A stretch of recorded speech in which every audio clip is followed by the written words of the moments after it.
Sa trabaho, hindi lang output ang mahalaga, pati ang environment kung saan tayo kumikilos. Kaya ngayong araw, nagsama-sama ang bawat department para sa general cleaning.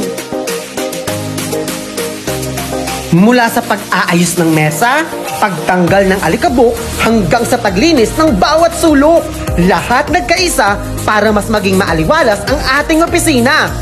Kahit simpleng hakbang, malaki ang epekto kapag sama-sama.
At ito na ang resulta, isang malinis, maaliwalas, at mas nakaka-inspire na workplace.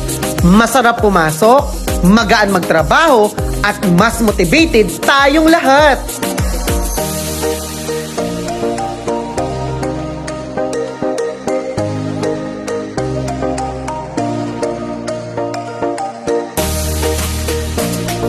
Dahil kapag malinis ang paligid, mas klaro ang isip at mas productive ang bawat isa.